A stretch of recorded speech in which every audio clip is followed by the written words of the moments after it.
Name a fighting game. Go ahead, do it. I'll give you 5 seconds.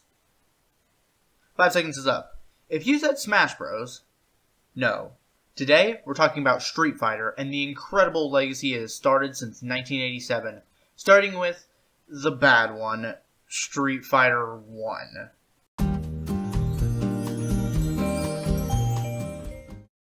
Yes, today we are talking about Street Fighter, and first we should probably talk about the development, which was a pretty weird development, and it was more so the people who worked on it, because even today it's hard to find out who specifically worked on it. But we do know 2 people, Takashi Nishiyama and planned by Hiroshi Matsumoto, who both previously worked on the overhead beat-em-up Avenger. The 2 men would leave Capcom after the production of the game and be employed by SNK, but later came back to work on Street Fighter 4. KJ Inafune, best known for his work in the Capcom's Mega Man franchise, got his start in that company by designing and illustrating the character portraits in Street Fighter. Now let's talk about probably the worst part of the game, the gameplay. If you have never played a Street Fighter game before, or any fighting game, it works like this. The player competes in a series of one-on-one matches against a series of computer-controlled opponents, or in a single match against another player. Each match is a series of rounds in which the player must defeat their opponent in less than 100 seconds in Street Fighter, and it's different in every game. If the match ends before the fighter is knocked out, then the fighter with the greater amount of hit points left will be declared the round's winner. The player must win 2 rounds in order to defeat their opponent and proceed to the next battle. As for the controls, it consists of an 8-directional joystick and, depending on the cabinet, 6 attack buttons, which includes 3 punch buttons and 3 kick buttons of differing speed and strength. Or, depending on which arcade cabinet you use, it could also have 2 Metronic pads for punches and kicks that determine the strength level of the player's attacks. The player uses the joystick to move towards or away from an opponent, as well as jump, crouch, and defend against opponent's attacks. By using the attack buttons and pads in the combination with the joystick, the player can perform a variety of attacks from standing, jumping, or crouching positions. Street Fighter started showing up in arcades around 1987, and while it didn't get a port to the NES or Sega Master System, it did get ported to multiple PC systems such as the ZX Spectrum and the Commodore 64. It also got ported to the TurboGrafx-16 known as Fighting Street. Now let's talk about the characters you can play as, and the main story of the game, also known as the arcade mode. You play as 2 characters who are the exact same. Let's start off with the mascot of the series, and maybe all of Capcom, Ryu. Ryu is a silent, humble, submissive, self-deprecating, and respectful individual, which is pretty much the opposite of the lighthearted, fiery persona of his childhood friend, which we'll talk about in a second. He wanders the world with a desire for complete mastery of his martial art, and takes both his travels and training seriously. For Ryu, the training and the mastery that comes from his fight are all that he requires for satisfaction, declining the more material trappings of his various accomplishments as a warrior, simply moving on to his next challenge once he is victorious without delay. Because of this wandering warrior persona and also being trained far away from modern day culture, Ryu often appears detached to others.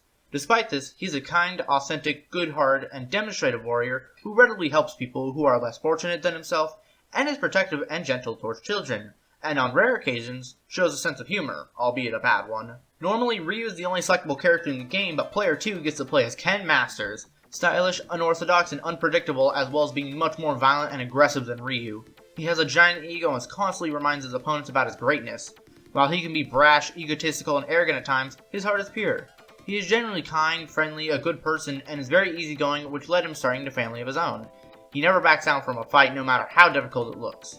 Ken is most easily recognized by his brown sparing gloves and bright red gi with his sleeves neatly removed similar to Ryu's, and is usually seen in better shape than Ryu's since he can afford to keep up with and/or own spares. He has long blonde hair and long black eyebrows, and he wears a black belt at his waist and trains barefooted. That must hurt. Both these characters use some of the most iconic moves in gaming, the Hadouken, or Fireball, the Tatsumaki Senpukaku, or Hurricane Kick, and of course, the Shoryuken. In every Street Fighter, including this one, they always have those moves and they are the exact same input every time. In the arcade mode, you fight the same characters every time in the same order. Normally, I'll talk about characters when you can first play them, but about half these characters never show up again, so we'll cover them now. You first go to Japan to fight Retsu. Just before the First World Warrior tournament, Retsu was indefinitely banned from his temple for using forbidden techniques. After losing to young Ryu, he has since strived for repentance and is training to further improve his martial arts. It has been confirmed that he is also friends with Goken, Dalsum, and has met Oro. You'll also fight Geki. Geki is a claw-wielding ninja similar to Vega who also uses Shoryuken and teleportation techniques. He fights in a meadow overlooking a large lake, from which Mount Fuji can be seen. Like most of the NPC characters from the original Street Fighter who didn't appear in later installments, very little information is known about him. Once you defeat those two, you move on to the USA to fight Joe. Joe is a tall young person who has short spiky blonde hair and wears red pants with white shoes. Joe was formerly the unbeaten kickboxing champion of the United States before violent outbursts and financial troubles caused him to become an outlaw on the road. He currently participates in indie wrestling tournaments under the identity Superstar. It was at this point during my playthrough that I realized this game is terrible. It's so clunky and it's hard to get out moves. Heavy kick almost never comes out, and command inputs are hard to do, and it seems like whenever I'm about to win, an opponent can just come back by doing anything. So, all in all, even though this game is 30 years old, it still is really hard to control, and I'm sure other fighting games from back then are hard to control as well, but Street Fighter just feels so weird compared to all the other ones. So at this point, I realized I'm going to stop playing and use someone else's footage. Then you'll fight Mike. This character is often misinterpreted as being Balrog, or also known as Boxer, but this isn't the case. He is a heavyweight boxer and spent some time in prison for robbery. During his time there, he learned to box. When he was set free, he started looking for fights in order to raise money to help the poor, in addition to contributing his community by teaching children how to box. Pretty cool if you ask me, but I don't know if I'd let him near children. After that, you move on to China, where you fight Lee next. The twin brothers Yun and Yang from Street Fighter 3 are his nephews. Yun is very similar to Lee, with a ponytail and a blue cap, and his dashing punch special attack, the Zeshu Ho-Ho, is similar to Lee's own dashing punch attack. Not much is known about Lee's past, but he possibly knows Chun-Li, as she mentions him in Yang's Super Street Fighter 4 Arcade Edition ending. He is now semi-retired and runs a real estate agency while training himself in the art of the Drunken Fist. Next is actually the first appearance of Gen. Gen is a silent, precise, and wise man who takes fighting very seriously and prefers to take on formidable, honorable warriors such as Ryu and Akuma. Even though he's elderly, Gen's temperament is extremely sharp, and he has a very rough voice. With a tendency to muse over death, likely rooted in his condition, he also is not hesitant to speak such of dark matters regarding to the inevitable passing of all things. Somehow he's this edgy for an old man. England is next, where you fight a much different looking version of Birdie. Birdie's character is very fitting of the dim-witted brute archetype. He's violent, short-tempered, and generally unkind to others around him, and has an unsettling habit of licking his chain attached to his wrist before and or after combat. Birdie's appearance has changed with each of the Street Fighter games that he's featured in, though he is generally depicted as a very tall, late 1970s British punk rocker. In the original, he is shown as a tall, muscular, light-skinned man with a normal blonde mohawk. Birdie's early Street Fighter V design was nearly identical to his original appearance until they made him a fat slob. This is also the home to Eagle. Eagle is a tall, muscular fighter with blonde hair arranged in a pompadour. He also has a mustache and a scar on each side of his face. His palm suspenders and formal dress are designed to make him a mixed counterculture counterpart to Birdie, a punk. Both are also named after golfing terms as well. His character wasn't in any game besides the original Street Fighter until Capcom revived him and gave him a new sprite in Capcom vs SNK 2. Finally, we move on to Thailand, where we first meet Adon. I hate Adon, you hate Adon, we all hate Adon.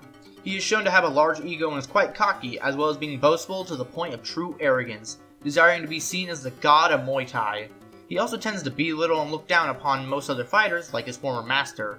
Adon seeks only strength above all else, and he has never demonstrated a single act of friendship, humility, or kindness towards any other fighter throughout the series. And finally, the boss of the arcade mode, Sagat.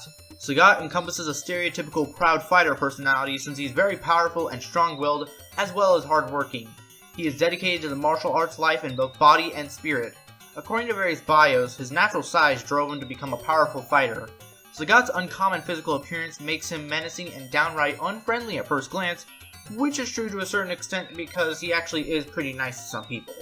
After Sagat was beaten by Ryu, he drew power from hateful memories, but was his purpose later being defined by the heart of battle. His more honorable traits came to the forefront. He has a lot of regret and bitterness towards his former sins, especially the killing of Go Hibiki, Dan's father. The scar on his body comes from Ryu Ryu Ken's his chest, leaving a scar. Once Sagat is defeated and the game is completed, Ryu becomes the strongest fighter in the world.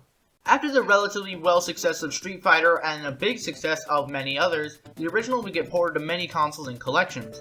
To name a few, the Capcom Arcade Hits Volume 1 for Windows, the Capcom Classics Collection for PS2 and original Xbox, and the Street Fighter 30th Anniversary Collection for PS4, Xbox One, Nintendo Switch, and PC. So, what do I think of this game? It's not good. As I said before, this game is super outdated, and if you're a new Street Fighter fan playing something like the 30th Anniversary Collection, something like this would probably happen. Alright, just bought an arcade stick off of Amazon, and I'm finally ready to play some Street Fighter.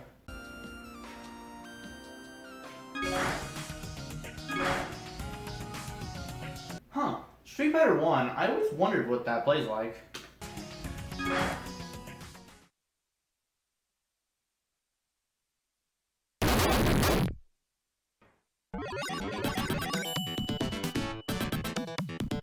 Huh, only 2 places. Well, I feel like this is probably Ryu Ken, and I like Ken more, so I'll pick USA. USA. Alright, I'm playing Ryu then. That's alright.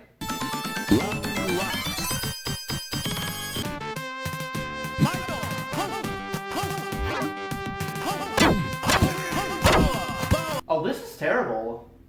I'm playing Street Fighter 2.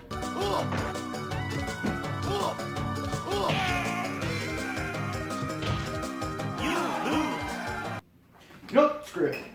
I'm done with this.